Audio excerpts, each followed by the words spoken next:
In this portion of the Pro MPA II microphone tube preamp review, we're going to be going over a visual representation of this particular unit, as well as covering some of its key features.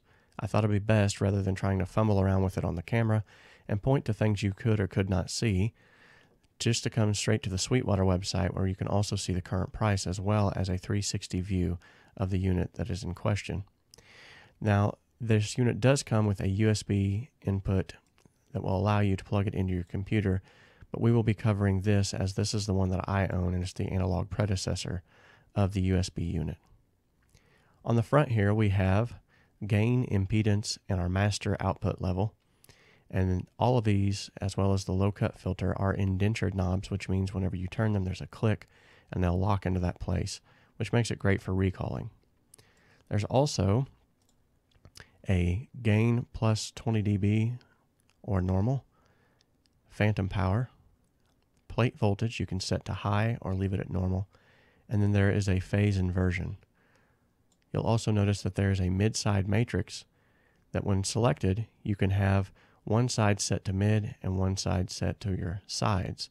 You can see that as denoted here. Spinning it around to the back of the unit, we have channel 1 and channel 2, a balanced 1/4 inch output and XLR input and outputs. And then on the front as well, we also have a high Z input for instruments. The going price for this as of the shooting of this video is $299. I actually bought mine on eBay and got it brand new for about $199, but I'm sure you can find those all day long for very cheap, and like I said, they're very good. I haven't heard a lot of bad about them.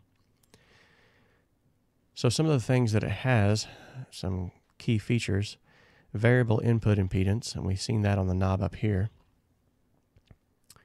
and that's for matching it to microphones, and you can actually shape the sound of certain microphones to get a little bit of a different sound. It goes from 150 ohms to 2400 ohms. It has the selectable plate voltage from high and normal. It has 2 large view meters, and all of the switches on the front of the panel are backlit, as you can see in this picture.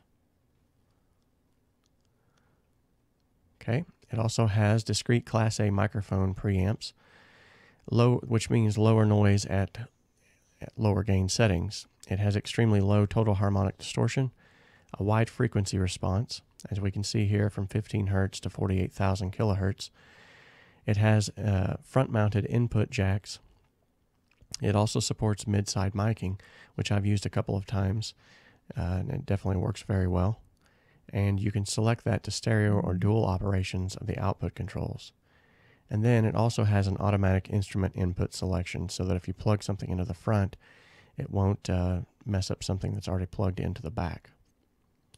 It takes up 2 units in your rack space, and it weighs just about 10.5 pounds. It has 2 XLR and 2 1/4 inch high Z's inputs. It also has 2 XLR and 2 1/4 inch analog outputs. It is a 2-channel tube preamp, and the stock tube that comes in it is the Chinese AX7 tube. I actually switched mine out for a little bit higher end tube with great results. And most people, if you listen to forums or things of that nature, they will all recommend that you do that with good reason. It also has, which wasn't really covered, right here in the middle, it has your, apart from your view meters, it has this tube warmth meter. When it reaches to the red, you know that you're getting a lot of tube saturation. It allows you to kind of keep a handle on whether you're getting too much or not enough. So that's it for some of the key features and a visual representation of the unit. We'll go ahead and listen to some audio examples now.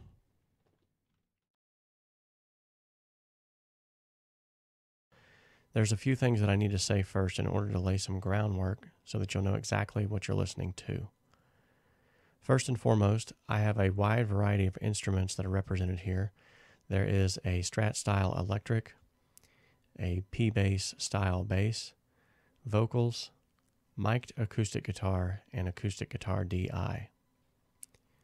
In each one of these instances, except for the vocals and the mic'd acoustic guitar, I'm going DI into the 6i6 which is then going into the DAW. In order to go back through the Art Pro MPA II, I'm then taking that symbol and reamping it back through the Art Pro MPA II back into the DAW. So every one of these representations are the exact same take, reamped back through the Art Pro MPA II. Now, another thing that would be notable to make mention of before we actually go forward is that each one of the clips that you'll hear have been volume matched to within 1.5 dBs plus or minus, and a lot of these are actually closer than that. I'll be covering, at least on these first passes here, exactly what I've done to the audio that's passed through the Art Pro, and if you should at any time forget exactly what I've said about the settings, over here on the left-hand side in this description section, you'll be able to read for yourself the settings that I've had placed on the Art Pro MPA II.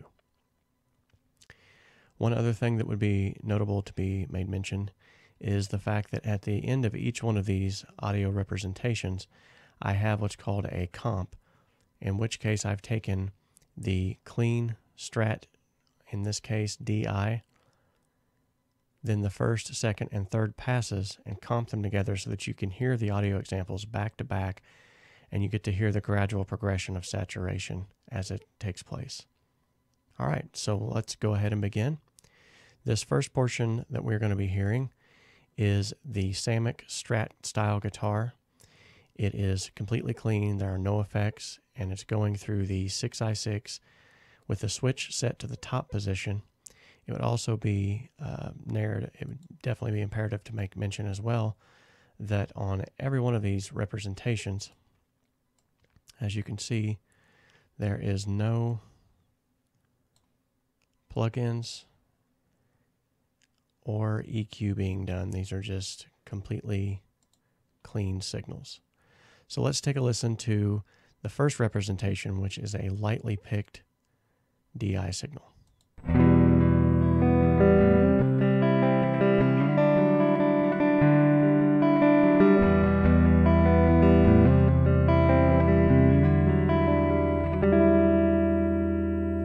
Okay, now we're going to move to a finger pick style.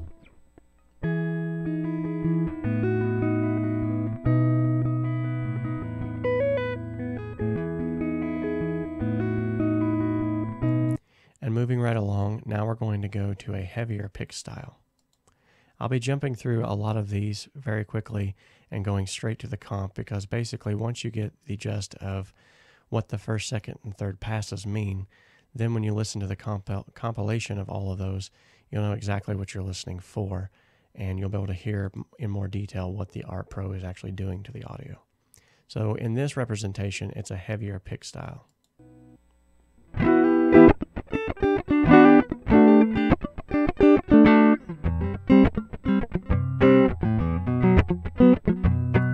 So once again, this was the DI source, completely clean DI source, nothing done to it. And now here is the first pass where it's been reamped back through the Art Pro MPA II.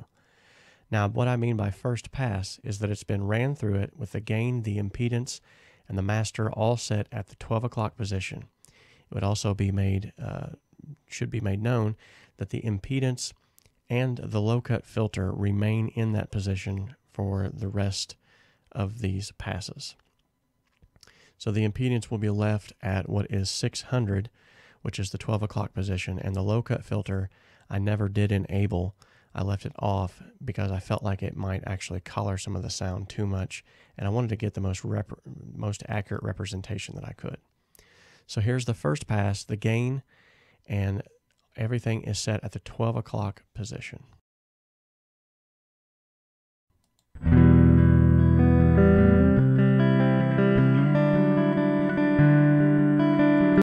And moving along to the finger picked.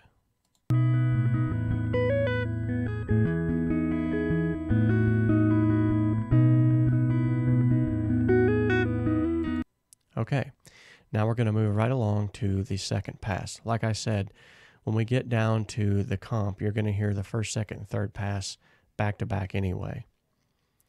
So when I say second pass, this time everything has remained the same except for the fact that I've enabled the high plate voltage.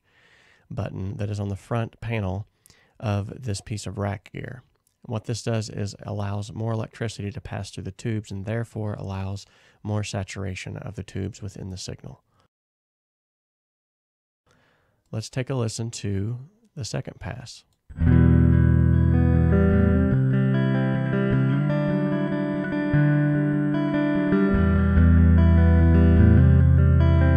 As you can see already, there's been quite a bit of saturation that's been definitely added to this, and the low end is starting to get a little bit thicker.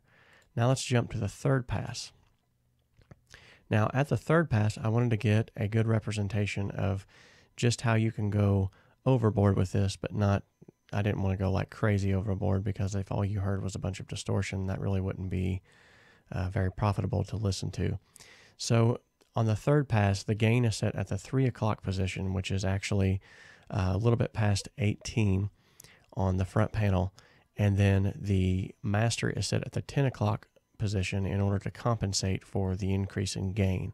So what I'm doing is I'm driving the tube harder and getting more saturation into the tube with the same amount of volume that's coming out of it. So let's take a listen to the third pass, and then we will listen to the comp.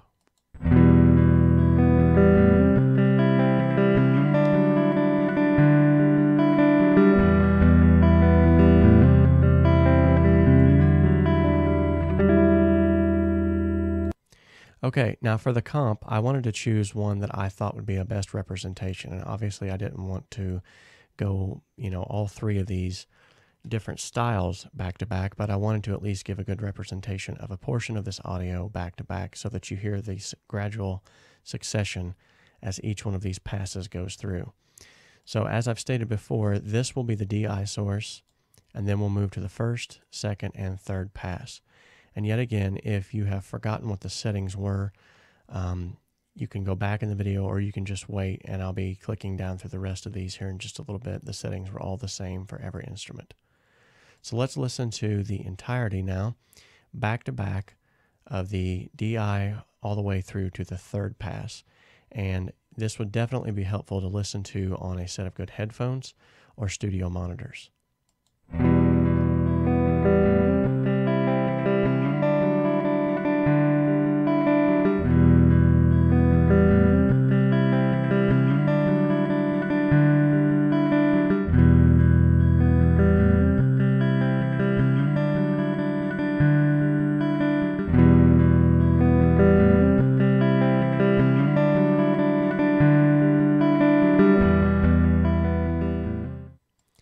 Okay, so that was an electric guitar.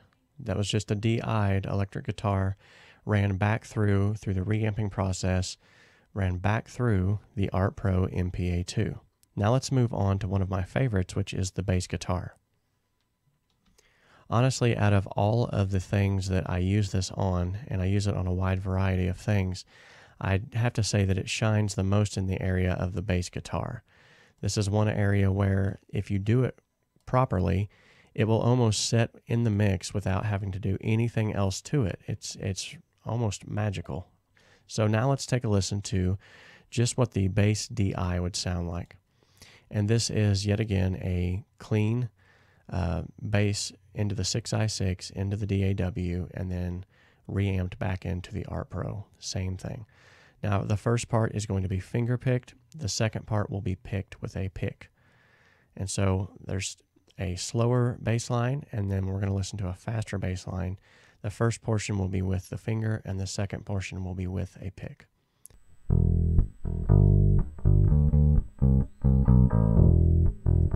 So this is finger picked. And then this is the same bass line with a pick.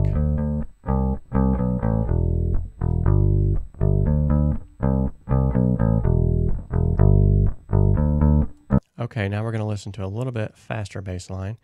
First portion will be picked, and the last portion, or I'm sorry, the first portion will be finger picked, the last portion will be picked.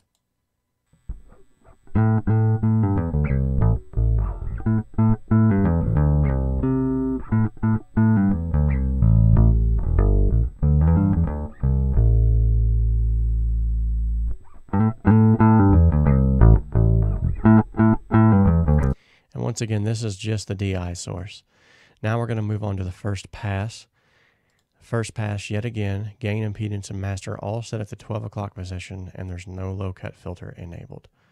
Let's take a listen to this faster bass line, the finger picked, and then into the picked.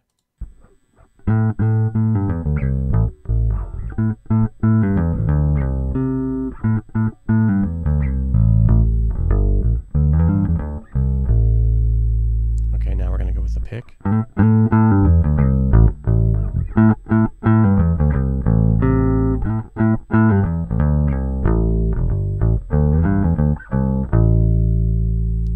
So now we're going to move on to the second pass, and on this pass, yet again, settings have remained the same from the first thing that we went through, which was gain, impedance, and master all at the 12 o'clock.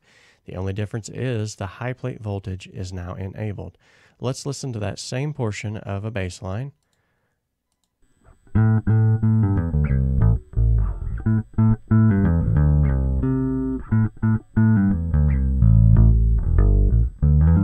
You can definitely hear that the low end is getting a lot rounder, a lot fatter sounding.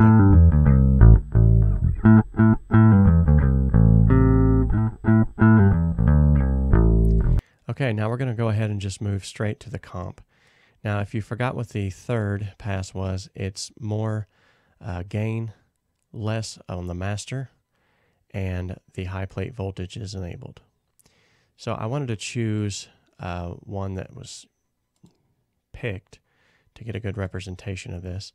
And yet again, just like we did before, this is going to be the DI, first, second, and third pass.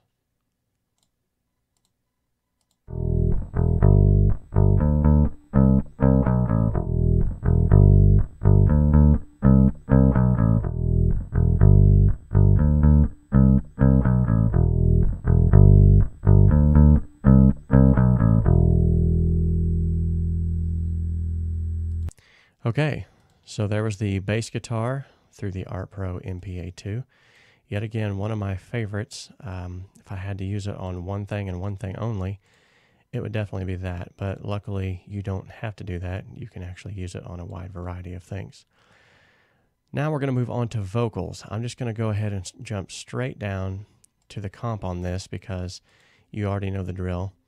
This is going to be first, second, DI or mic. In this case, the only thing that is changing is that I'm actually using a microphone to record this. And so this time I'm using the Electro Voice 668 into the 6i6.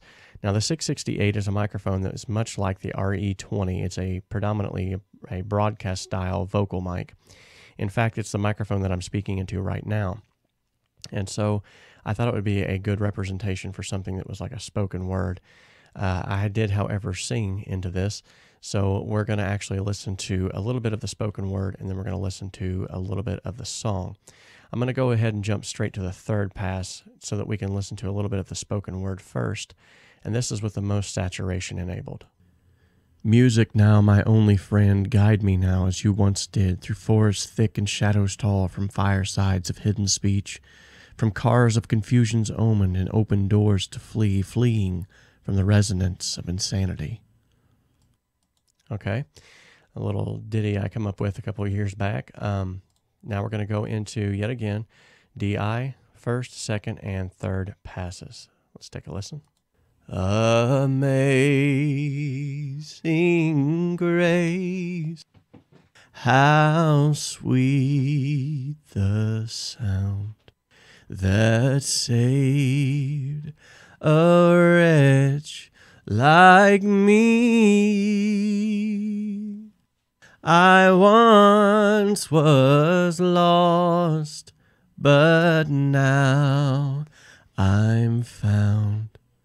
I was blind, but now I see. Now we're going to listen to the acoustic guitar. The acoustic guitar is mic'd as well. I'm using an MXL 991 into the 6i6. The first part is finger style, and then the second part will be picked. It's about 1 foot away, pointed at the 12th fret in a 45-degree angle away from the sound hole. So we're going to go ahead and take a listen to the first portion here.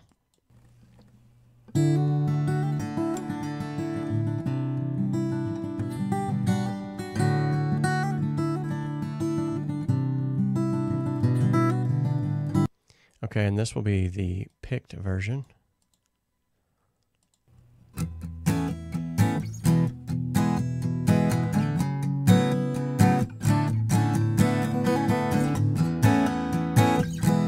All right, I'm going to jump straight down to the third pass, and we're going to listen to what the most saturation has done for this signal.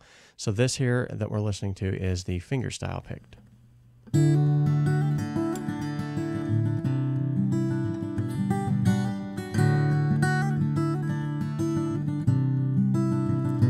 All right, now we're going to jump straight to the picking.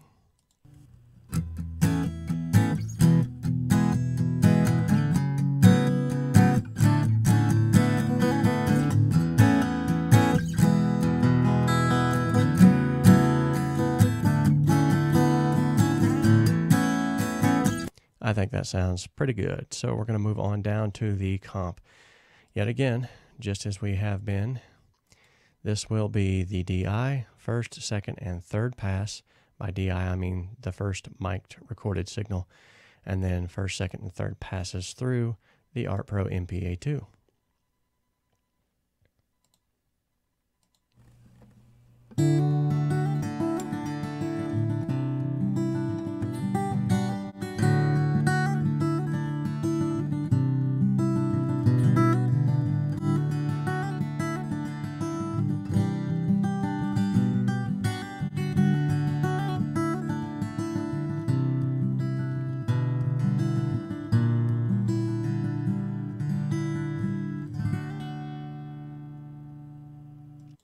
You know, that made a really cheap mic, which in my opinion, price doesn't matter.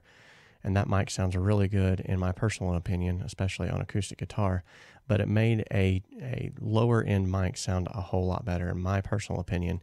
It just brings out a lot of the clarity of the guitar, the nuances that wouldn't be picked up from just using, you know, going straight into the 6i6. So now we're going to listen to an acoustic DI source. Now, normally we don't use DI sources for like the main drive of a song. I love recording acoustic DI alongside of a mic to blend it in, though. However, I will never record an acoustic guitar without having a DI source. That's just me. You can do whatever you want. So I wanted to get a representation of that as well because it does do something to it. However, I don't have a compilation of that because I didn't think it was really notable. So I'm going to go ahead and play we'll go ahead and start with just the third pass. And this is a DI.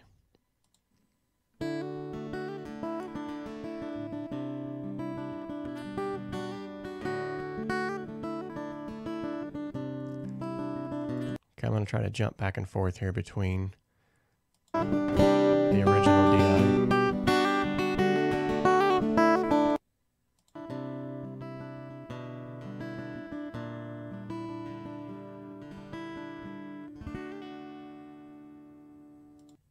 Okay, so here's the original DI.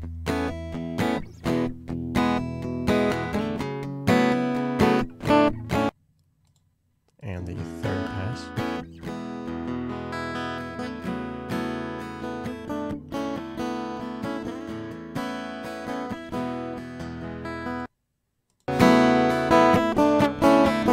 Whoa, those are definitely not volume matched. Apologize about that.